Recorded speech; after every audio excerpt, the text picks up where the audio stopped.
All right. See here, a couple of adjustments here, real quick. All right.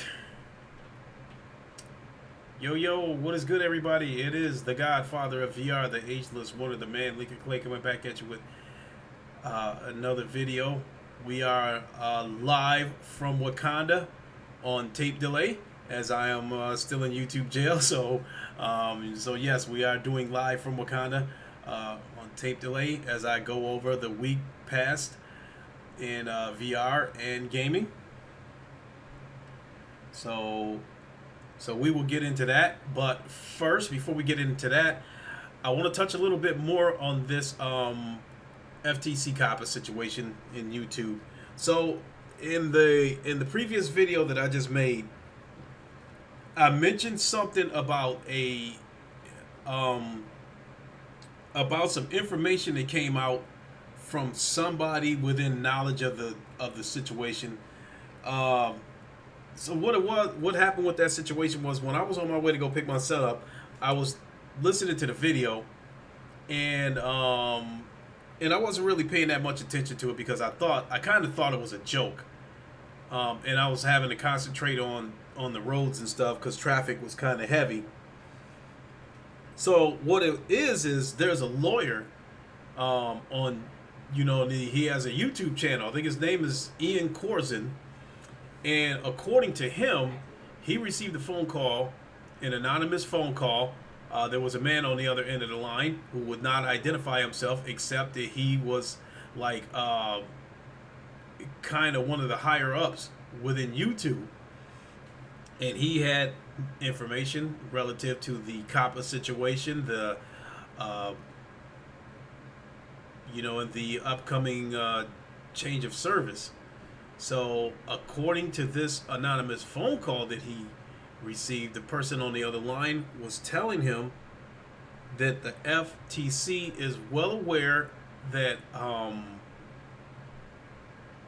that people make content for kids, which they would have to comply with COPPA. People make content for adults, and people make content for a general audience. The FTC is well aware of that, and I guess it's worded within the law, according to this lawyer, because he said he did a follow-up and double-checked it. I guess, the general audience or mixed audience portion of it is within the law. So, and I guess back in 2015, the FTC sent out warnings to everybody that, that they were aware, that there, I guess to put it in a simpler terms, there was 3 categories: for kids, for adults, and mixed audience. And YouTube could have addressed this a long time ago.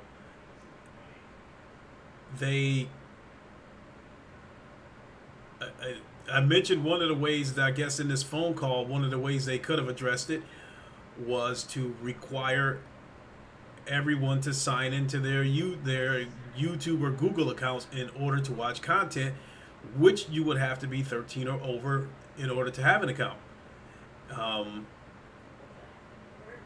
But that goes back to what I was saying, that you don't need to be signed into Google to YouTube to watch content. Therefore, that was another thing that YouTube had to know, that kids under 12 was watching content on YouTube, and they were probably collecting that information, and I wouldn't doubt it that they were running ads back through these videos that these kids were watching. And so that appears to have what has gotten them in hot water. So now, I guess this person on the other end of this anonymous call was telling Corson that when now this is the part that I'm not understanding. According to him, YouTube, now that they're going to this feature where you have to mark your videos as either for kids or for adults, there is no in between. But according to this phone call, they easily could have done it. Jeez, I hope I'm not echoing. I thought I had this problem fixed. I don't know what the hell is going on, but It still sounds like I'm echoing. If I am, please excuse me. Please forgive me as I try to work to resolve this issue. But going on with what I was saying, that basically it sounds to me like when YouTube rolled out this feature where you have to mark your videos, they could have easily put a third option in there, giving you a choice to mark your videos for kids, for adults, and for general audiences. So according to this anonymous phone call, YouTube chose not to do that because it would decrease profits. Now that's the part that I am not understanding. I just don't understand that. How something like that, adding a third option, would decrease profits, unless I misunderstood what he said.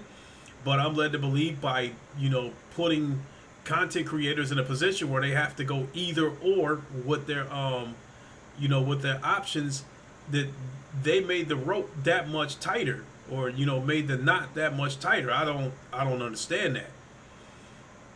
And so that still, to me, still keeps us in that same position, that where if you go off and mark your content as not for kids or for audience or adults, that the FTC can still come and get your ass if they determine that any parts of your video is kid attractive, kid enticing. You know what I mean? So even though the FTC seems to be aware that there's general content out there for general audiences, it looks like that law is still there, that if you mark your content as for adults, and they find that you've used certain words, certain videos, certain things, toys, whatever, that might attract kids, then you're still subject to a fine. So we'll find out what kind of intentions the FTC has once all this shit goes into effect. I think December 10th. We'll find out if they're going to start chopping off heads left and right, or are they going to release some kind of statement saying that we understand that there's adults, kids, adults, and general audiences. We'll find that out, because I don't know why YouTube didn't add that third option. I don't get how something like that would make them lose profits, because now it looks to me like by not including that third option, especially being that the FTC recognizes that there's general audience material, I don't get why YouTube wouldn't just add that in there.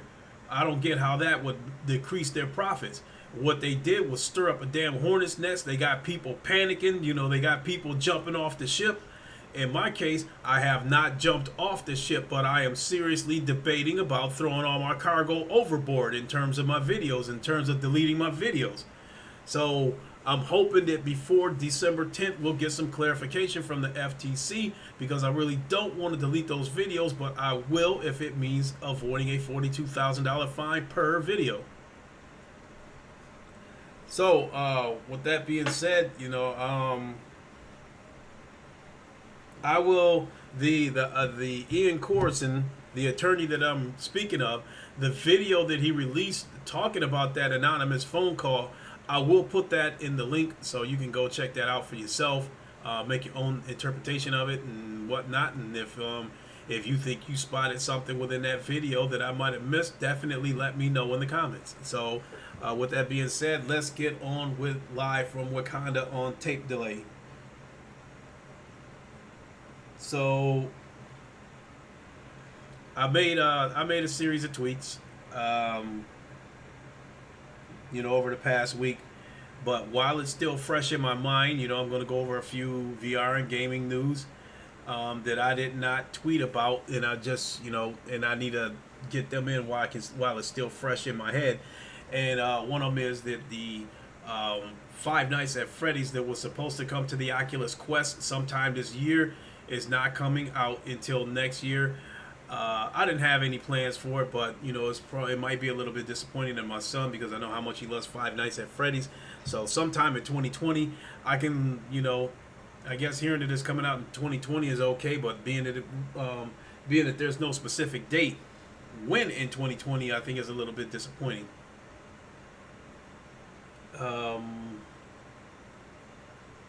What was the other? Oh, the other news. I think December 2nd. I'm not quite sure about that, but Arizona Sunshine is supposed to be coming to the Oculus Quest.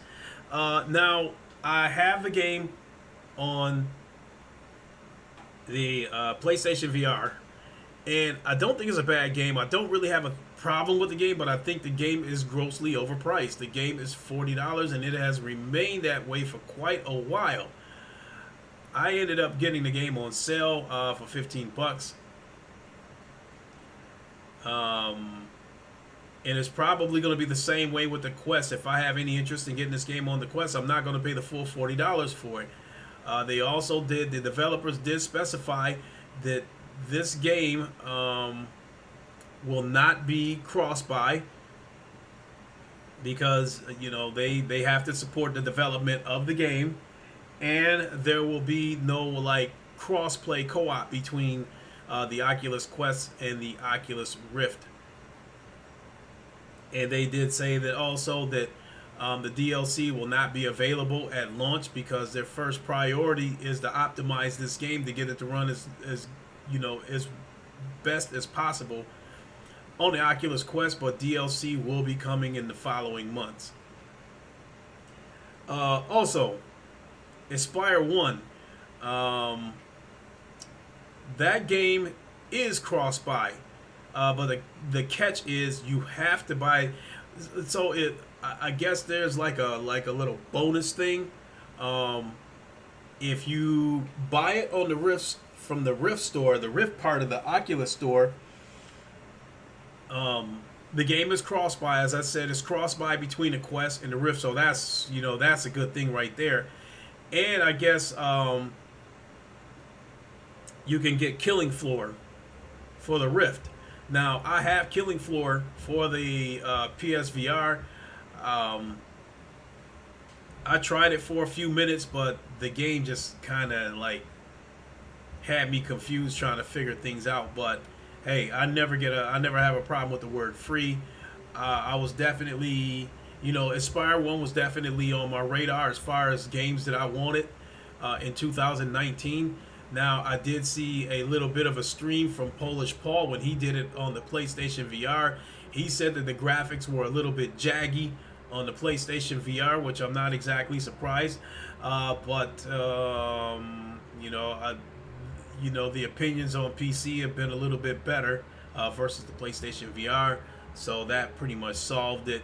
But I would have bought it on PC anyway because of the controllers. The Rift Touch controllers have thumbsticks on them, whereas the Move controllers for the PlayStation VR do not.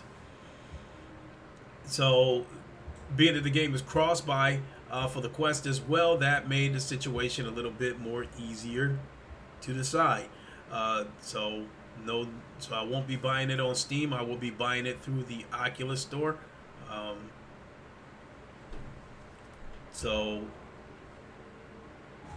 maybe I'll get it this weekend because I do have a few dollars in my pocket, being that I worked 6 days a week for the second straight week.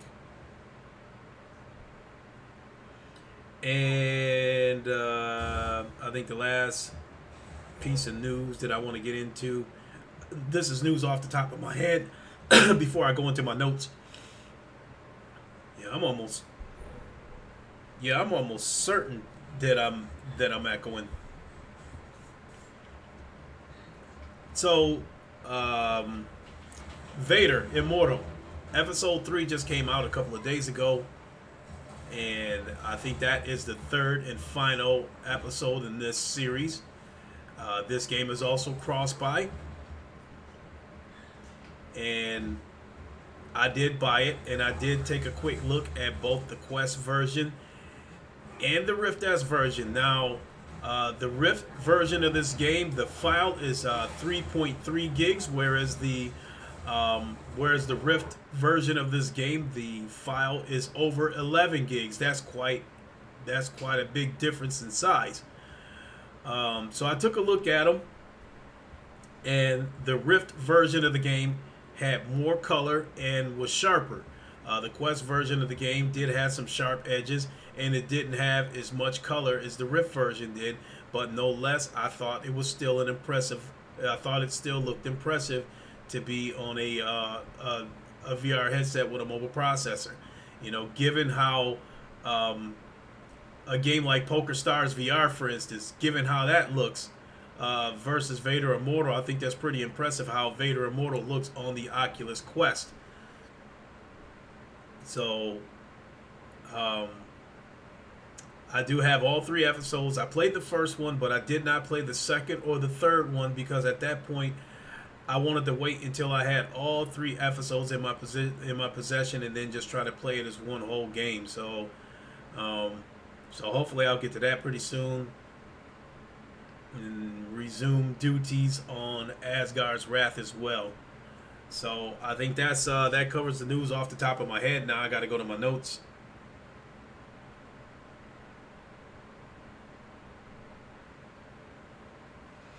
Oh, you know what? I think something else that I can talk about too, this off the top of my head, before I go into my notes, is Shenmue 3. That was another game that was on my radar that I wanted. But I've watched videos of the game. In fact, I even skimmed through somebody's video and kind of skimmed through the entire story. And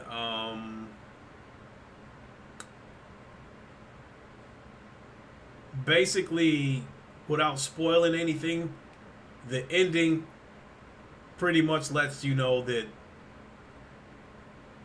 the door is open for Shenmue 4. So the story did not end with the third one. So hopefully that's not a spoiler. Now, as far as the graphics goes, the graphics look pretty much like the Dreamcast graphics, which I was a little bit disappointed in that. But then when I found out that the director wanted it that way, then I said, okay, I can accept that. But watching these videos that I saw, the physics bothered me a little bit because the gameplay, the way the gameplay was on this game, looked like somebody made Shenmue 1, 2, and 3 at the same time. They released Shenmue 1 on the Dreamcast, Shenmue 2 on the Xbox, and Shenmue 3, they just put it in a closet and never released it until last week. That's how the game reminds me. The game has gameplay that looks like it was made 20 years ago. The combat system is still kind of the same, but the thing that really bothered me about the physics was whenever an enemy had his back to you and you were throwing punches at him, the punches weren't connecting. He was basically standing there, and then when he would finally spin around, and then you could fight him, then you could make contact with him. If you knocked an opponent down and tried to hit him while he was still on the ground, first of all, there's no moves within the game that lets you hit an opponent while he's on the ground. So it was kind of like some Street Fighter Double Dragon shit where somebody's on the ground, you're still throwing punches and kicks and they don't connect. The enemy got up, and when he got up, his back was turned, so no punches and kicks were landing on him because his back was turned. So you had to wait for him to spin around and face you so you could actually fight him. So the gameplay looked like the game was made in 1998. So that was a little bit of a disappointment to me, and because of that, I am not going to pay $60 for this game. I will wait until it is on sale, and I will pick it up then.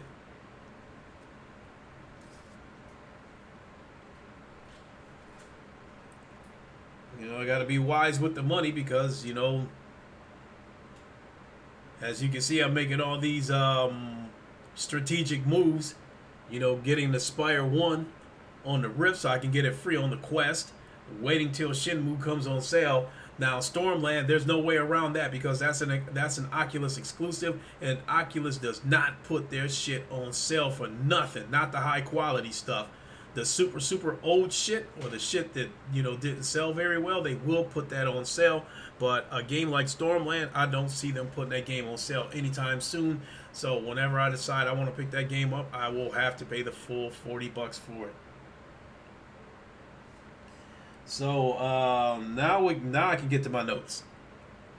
As far as stuff that I've been posting on Twitter, HalfLife Alyx supports all Steam VR headsets.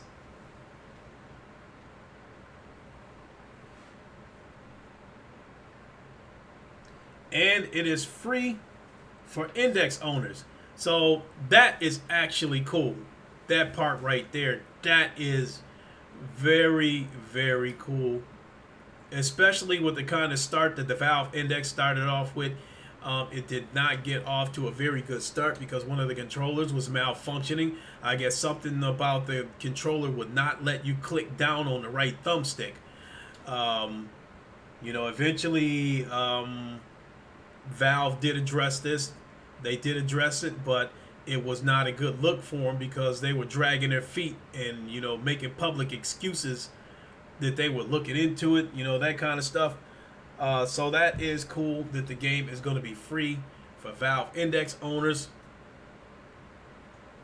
And as some of you probably saw on the trailer, that the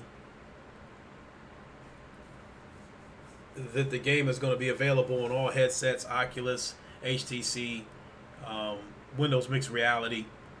So, and while we're on this subject of Half-Life, I've been seeing a few things on Twitter, and I've seen a couple of videos come up lately about flat screen gamers being upset that Half-Life Alyx is a VR game built from the ground up. They are upset that it is not a flat screen game. So, I mean, isn't this what sort of exclusivity is all about?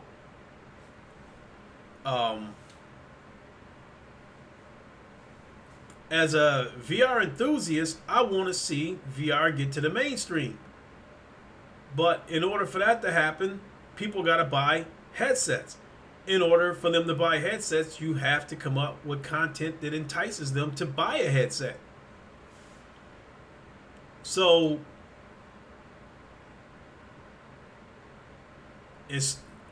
I don't know. I mean, I don't know if this is a start of some kind of trend or something when a game that VR enthusiasts have been waiting for, or a game that looks like it's so amazing that it's going to take VR to the next level, to see these flat screen gamers get upset that it's not coming to their platform, that it's not coming to flat screen gaming, it's starting to get a little bit alarming.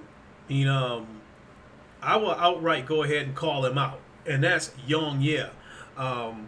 When Sony did the State of Play and they did the Iron Man reveal, I watched his video, and when he saw that it was an Iron Man game, he was excited about it because he felt like, okay, after Spider-Man, we're going to get another dose of some kind of Marvel game. And he seemed excited about it, but then once he saw that it was a VR game, he seemed upset. And I don't get that, for people to get upset about a VR game not being a flat screen game, they almost sound like Xbox being upset that PlayStation exclusives isn't coming to the Xbox platform. It's starting to get a little bit crazy. So the Valve Index is a VR headset made by Valve that costs $1,000. And people were wondering, when are they going to get content to justify the purchase of that headset? And this is the game that's going to take them in that direction. We're going to get Boneworks next week, which is a Valve game. I don't really have any interest in that game, more or less because it just looks like a tech demo and nothing that has a campaign. Whether I get it or not depends on how much it costs. But Half-Life Alyx even though it's not going to be exclusive to the Valve headset, it's going to be free for Valve owners, and the game is going to be calibrated for the Valve Knuckles controllers. So this is going to be one of the games that's going to justify the purchases of the Valve Index that people dropped $1,000 for. So get used to it, people. VR is on the rise. You know, how long did you guys think that we was just going to get these rinky-dink PS2 looking games? VR is growing, and as VR is growing, the content is going to get better. To me, it was not a matter of if, but when we would start getting AAA type content on VR, and we're getting it now. You know, we just got Asgard's Wrath, fully fledged VR AAA game. Stormland, got Lone Echo 2 coming, Medal of Honor coming, HalfLife Alyx. I would like to think that they would consider Iron Man VR of AAA quality. The game is $40, I believe, $40 or $50. So the content was going to get better. So I mean, what are you going to do if you know, for flat screeners, what are you going to do if Activision decides to jump in this shit and they make a separate version of Call of Duty for VR gamers, and it ends up being better than the flat screen game? Get used to it. You know, VR is going to be here for a while. Will it be here to stay? I don't know, but it is here now. It is, and it's growing, and it's going to continue to grow. So get used to it. It's going to be around for a while, y'all. So if you're a flat screamer, you know, stop being so goddamn selfish. If there's a game that you really want that's on VR, go buy a VR headset instead of crying that you want the shit to come to flat screen gaming. So that's that. Let's move on to the next one.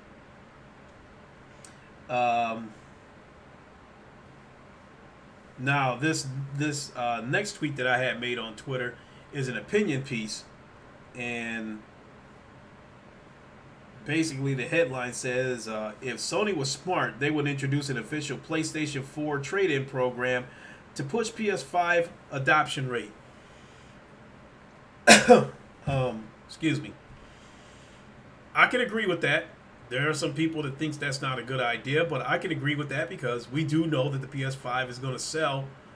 The first wave of buyers are going to be the hardcore buyers like me, even though I'm not really interested in that much of the flat screen games that's going to come out and launch for the PS5, except for Gran Turismo 7, because I expect it to have VR multiplayer.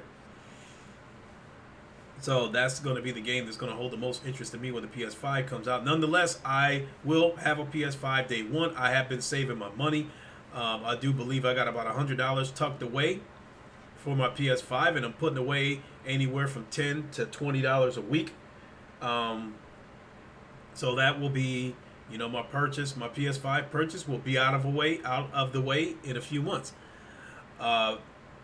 I do think the PS5 is going to have a good launch, assuming they have units to keep up with demand. But they were talking about that they wanted to get, I think Jim Ryan did say that they want people as many people as possible to upgrade to the PS5 as soon as possible, which leads me to believe that they're going to try to have enough units to keep up with demand. I do expect a good launch for the PS5, and I think it would be even better if they had some kind of trade-in program. Not only should they have a trade-in program where you can trade in your PS4 for a PS5, hell, they should have an adoption program where you can trade in a trash-ass Xbox One X for a PS5. You know, take care of two birds with one stone. You get a shitload of PS5s out there, and you can help vanquish these Xbox consoles.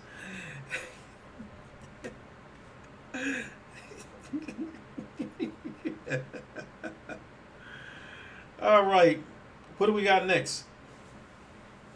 Microsoft in talks for Project X Cloud exclusive games.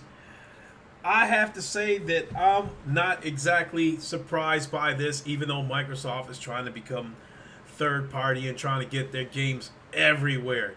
I do think that xCloud and Game Pass are going to be the featured is going to be the featured product for Microsoft. So I'm not terribly surprised that they're gonna, if they would have exclusive games for xCloud. But what exactly is exclusive? Are we talking about time exclusives, or are we talking about games built specifically for xCloud? So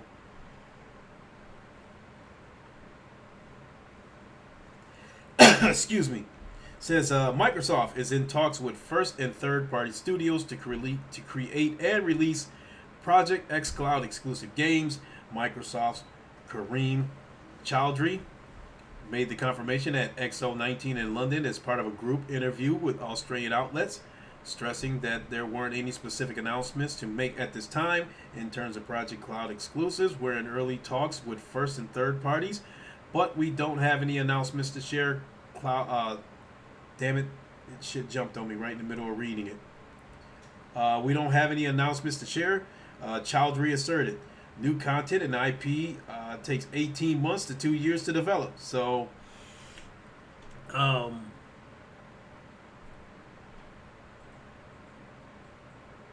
think if they're trying to, I really think it's a waste of money for Microsoft to even build Scarlet, because they're not going to have any games that's going to take advantage of that hardware, in my opinion, besides your normal Halo and Forza. And being that the Gears just came out a couple of months ago, I wouldn't expect to see, in my opinion, I wouldn't expect to see another Gears game until like 2023 at the earliest.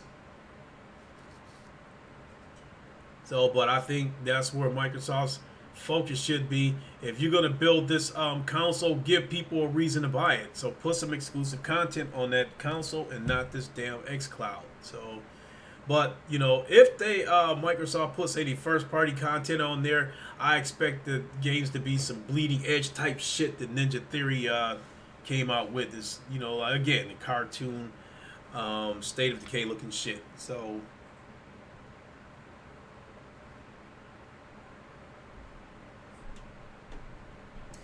and while I'm in between looking at tweets, I want to give a big shout out to Gamertag VR, who is doing a 24-hour stream to raise money for charity, for mental health. So if you're subscribed to him, pop on over there, show your support. He's got links to donate directly to the charity. Or you can throw a couple of dollars at him through Super Chat. So hop on over there and show your support. Man, doing 24 hours of streaming. So go on over there, check him out, support him. Let's see here. Next link that I had put up was Resident Evil 3 remake to release in 2020. So I'm not even going to bother reading anything from that article. The title says it all.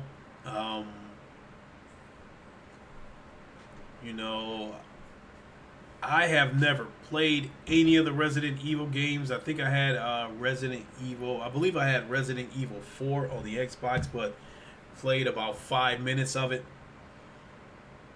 And then I think the very first Resident Evil, I didn't play it, but I watched someone play the entire game. Excuse me.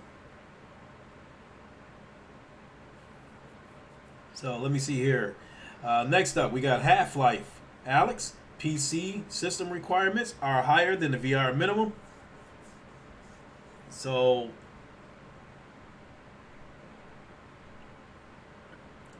a lot of VR games, like the super cheap ones, don't require much. In terms of the processor, I think you might be able to go as low as Intel i3. As far as the graphics card goes, I think you can go as low as a 1060. But most games nowadays, the minimum requirement seems to be some sort of Intel i5 processor, And yeah, I guess some of them still have like a 1060 minimum, for the GPU. So that seems to be the norm. But let me see here with this. What do we got here? The minimum specs, you need the processor. You need an Intel Core i5 7500 or an AMD Ryzen 5 1600. Was I guess it's not surprising, but the memory, you need a minimum of 12 gigs of RAM, which my computer has 16, but my son's computer has 8. And the only reason why I haven't added more RAM to his PC is because it's still under warranty. I do not want to crack that PC open and void the warranty. So his computer will not get any upgrades until the warranty is over. And the warranty is I only put a 1 year warranty on there. So, but it appears to be money well spent. He's not having any problems with it, and he's enjoying himself. So.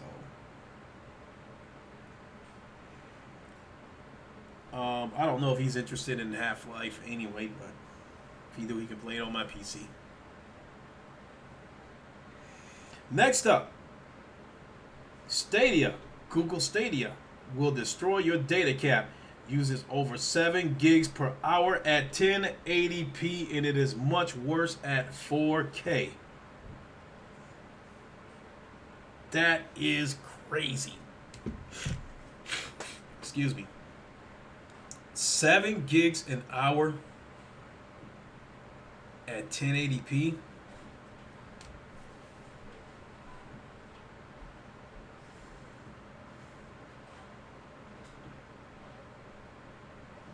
So to skip down to VentureBeat tested Red Dead Redemption 2 running at 1080p at 60 frames per second and found streaming the game consumed about 119 megabits per minute. That adds up to around 7.14 gigabytes per hour. VentureBeat were unable to test how much a 4K stream gobbles up, but you're streaming 4 times as many pixels at 1080p, so the numbers are going to be significantly higher. Google itself warns Stadia can use up to 20 gigs of data per hour. 20 gigs per hour.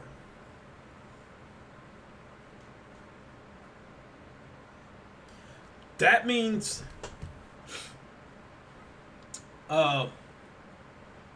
most internet plans give people a data cap of a little over 1 terabyte. So in my case, I get 1,024 gigs of data per month. Under normal usage, watching YouTube, watching my Fire Stick, uploading content, and with the VR games that I download, that I buy, the files are usually so small. A lot of times I don't even tap into half of my allotted data for the month. Which in fact I got to start using up some of it because, it resets the 30th of every month or at the end of every month. So I've got some games that I still need to download now that I got the external hard drive going now. I've been moving a lot of games over there now that I got that going. Okay, so but 20 gigs an hour. So after 5 hours of play, you have used up about 10% of your data cap. After 5 hours of play. Now, if you're in a house that's got, 3 kids, teens and preteens, watching YouTube, downloading games onto the Xbox and their PlayStations, listening to music, maybe they'll watch Fire Stick if that home doesn't have cable TV. And now you throw Google Stadia in the mix, and you're going over your data cap every month, I will not get on board with this cloud gaming. No thanks. So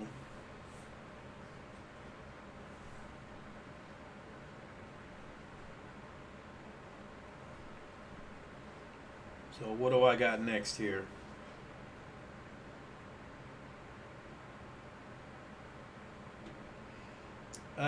Some of Stadia's biggest supporters are beginning to turn on them. This is an IGN article. I'm not really going to get into that because a lot of you know that Stadia is not getting off to a good start. I guess a lot of the features that they touted when they were promoting Stadia isn't there at launch. And I guess you got to use a phone to get everything set up. So that's really all I got to say on that. You know, I've seen the videos, I've seen articles. They haven't had some very nice things to say about Stadia. So it is what it is. If it fails, it wouldn't hurt my feeling one bit because, you know, Google's probably got enough money that they're probably going to go ahead and stick this out. Because if they see this cloud gaming is the way of the future and see it as some kind of gold mine, they're going to go ahead and take their lumps and stick it out. Myself, I am not exactly in a hurry to see this take off because I do not want this to be the standard of gaming across the board. If that turns out to be the case, if Sony were to go that route and take away the console, then I will go full-blown PC. So I'm not on board with cloud gaming. So next up,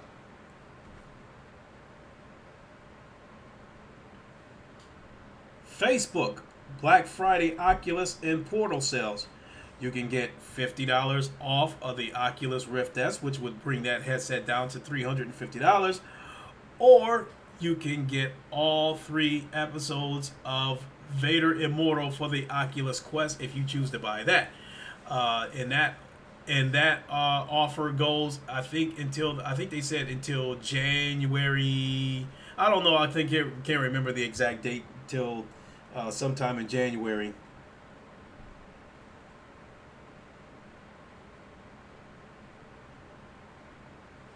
Okay, so it goes on till January 31st of 2020. So you can buy an Oculus Quest and get all 3 episodes of Vader Immortal for the Oculus Quest for free. That's a $30 value because each episode is $10. And as I said before at the beginning of this video, there's the Rift S version has more color and it's a little bit sharper, but no less the Quest version is still impressive. So it looks good enough that it doesn't really matter to me which headset I play it on. I think as the graphics on some of these games get better and better on the Quest, I'm getting more and more apt to playing the Quest versus my Rift S because of the convenience. I love the freedom and not having to worry about a wire because I definitely play pistol whip on the Quest versus the Rift. Because when I played it on the Rift with all the bending and squatting and ducking and twisting, all that stuff you got to do, you get a constant reminder that wire is there because you feel it on resting on your shoulder, running down your back, all that stuff from doing all that moving around. So playing pistol whip on the Quest, I love the freedom, but I also love the comfort of the Rift S. So, other Black Friday deals, the Oculus Go 32 gigabyte headset is also $50 off for Black Friday. That's going to be $149. But the way I see it, if you got the money, buy the Quest, especially with the link cable, because that definitely changed the game. Ran out of batteries. Mm-hmm.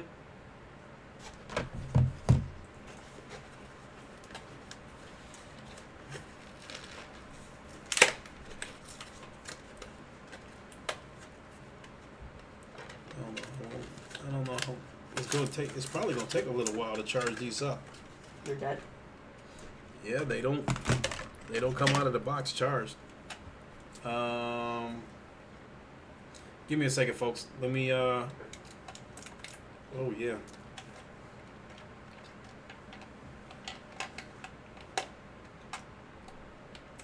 Gotta charge these batteries, folks, because it looks like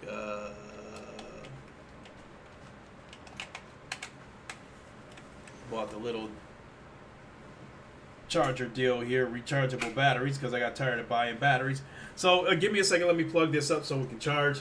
The only thing I can tell you is you can either wait until these battery charge, or take the batteries out of the Quest controllers.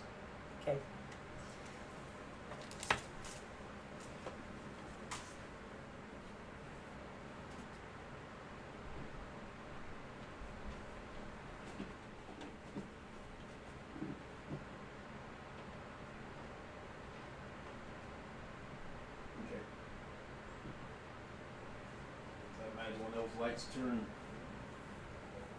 When those lights turn green, I think it'll be done.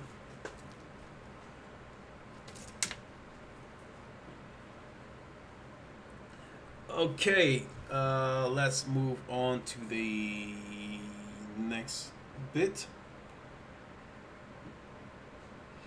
Let me see here. I don't know how much I'm going to talk about this. Oculus Link beta hands-on. How Quest might kill Rift S for wired PC VR. I think I talked about this earlier this week.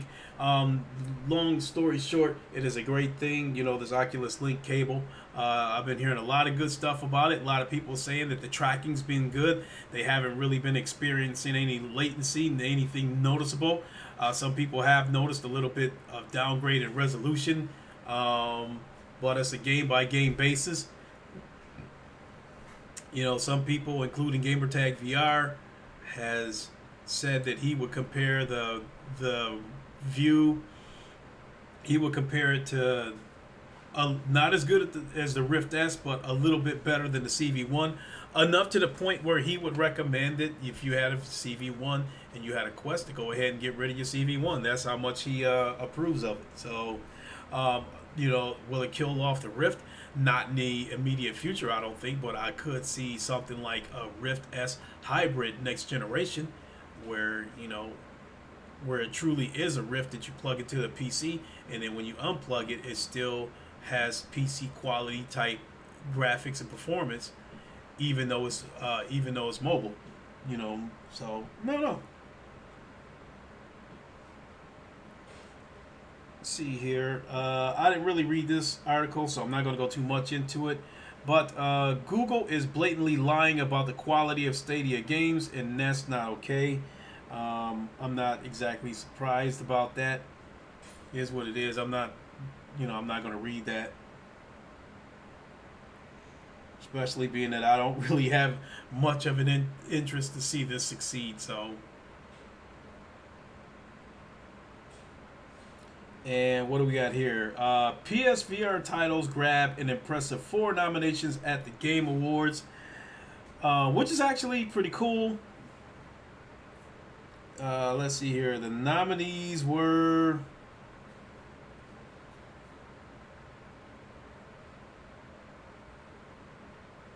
Blood and Truth, Beat Saber, No Man's Sky, which is a little bit puzzling, being that this is available on PC as well. That this got nominated as a PlayStation VR game, but hey, you know, it's cool though. I mean, I think the game does deserve some kind of nomination because, boy, the hype leading up to this game, and how many people were absolutely ecstatic to be able to play this game in VR, and being that the game seems to have never-ending worlds that gives it like pretty much infinite replayability. So the game, I think, does deserve some kind of nomination. So I'm glad for that. And the fourth one is Trover Saves the Universe. I think that's on PC also, but I think it came out on PlayStation VR first. And Asgard's Wrath for the Oculus, you know, got the 5th nomination, which I originally at first, Blood and Truth was going to be my vote for Game of the Year until I played Asgard's Wrath. Then that became my vote for Game of the Year. But I haven't had a chance to play Stormland yet, but the game is getting, rave reviews. So some people believe that Stormland is the Game of the Year this year. So we'll see how that plays out.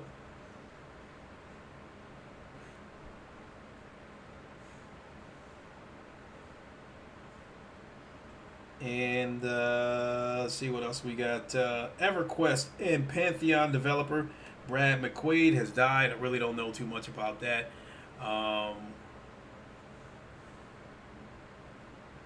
But it is gaming news, no less. So I'm a little bit, I apologize that I really don't know who he is. See here, Detroit Become Human launches on PC on December 12th of this year.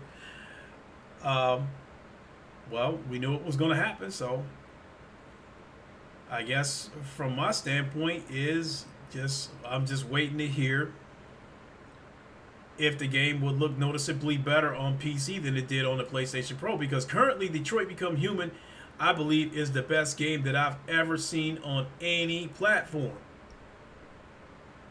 I know PC is supposed to be the best version of a game, but but I never saw it that way when, all you see games being advertised on the PC is all these strategy games that look like they could be on a mobile phone. So yes, Detroit Become Human. I would definitely be curious to see how that looks on PC, as I will be equally interested to see how much of an upgrade Death Stranding would be on PC. So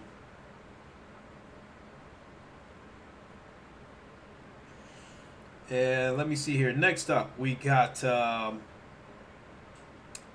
32 gigs of RAM, RTX 2080 Ti, used to run Microsoft Flight Simulator on X019.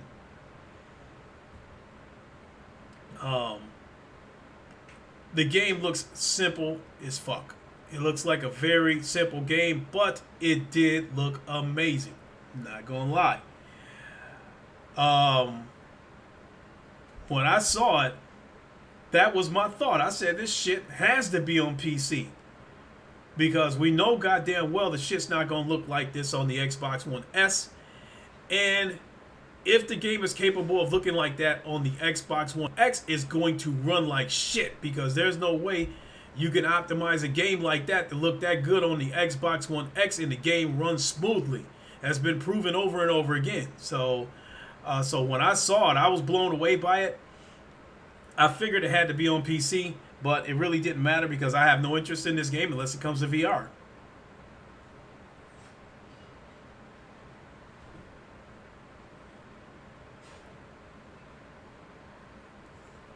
So, I think that's it. That's all I got. So, with that being said, a little bit of a scratchy throat, a little bit raspy from all the blabbing I was doing. Still watching my son play Blade and Sorcery. But thanks for tuning in, everybody. I really appreciate it. You know the deal. Like, comment, share. Before I go, I was going to make a separate video about this, but I just decided to go ahead and throw it in right now. I want to give a shout out to the Roundtable and the VR Link in no particular order. These two podcasts has, opened me up to different worlds on YouTube. The Roundtable podcast was first. It was the first time that I had ever been in a podcast with a bunch of people in there. Because I think the first time when Thrash first brought me on board with the Roundtable, I think I had only been on YouTube a week or two, and I thought it was pretty cool to be in there with people that I was watching their content, and to actually be in there with them, I thought was pretty cool, because I think the first time I came into the Roundtable podcast, I think Big Cloud was in there when he was still going by Ryan 55598 6000 8 trillion whatever, whatever, however many digits he had at the time. I think DNA Glitch was in there.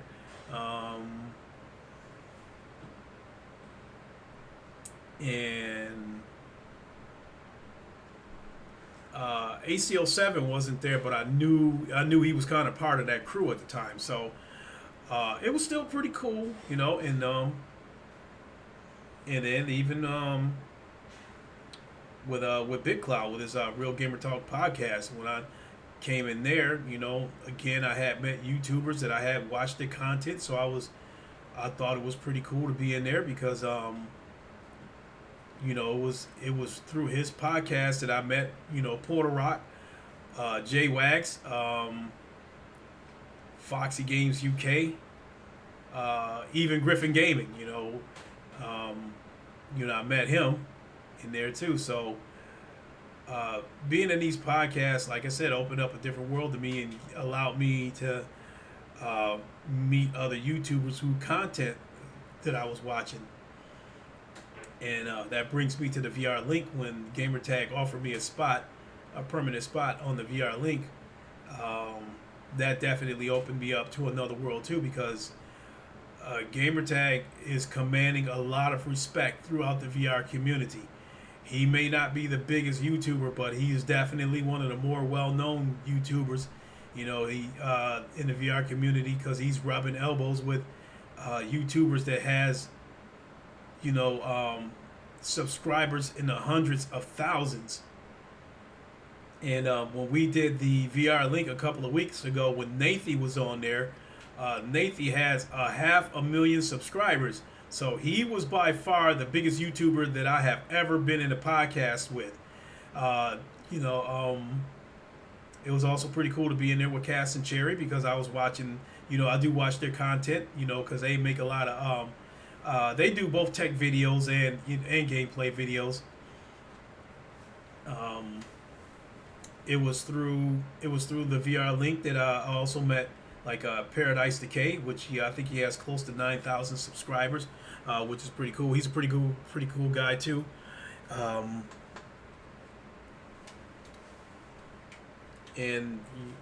again, the VR Link has opened me up to meet some people like the Honor and Duty game.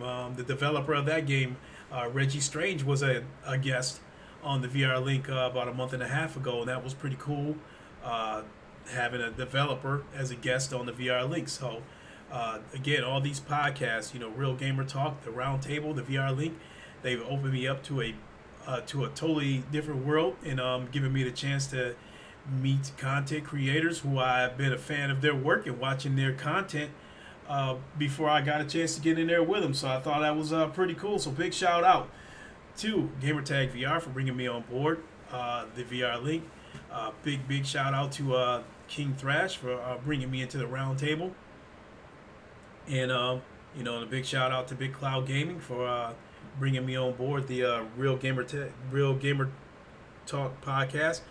I feel like I have an honorary pass with his Real Gamer Talk podcast. I'm not a permanent member of that podcast, but I believe I have a good enough friendship with him that I could pretty much contact him and say, "Hey, would you mind me coming on the show?" And he'd be like, "Yeah, come on," So that's pretty cool too, And even though we don't do it anymore, big shout out to Sick Humor, for the PlayStation Plus podcast that we used to do Sunday mornings. I thought that was pretty cool too. So definitely. And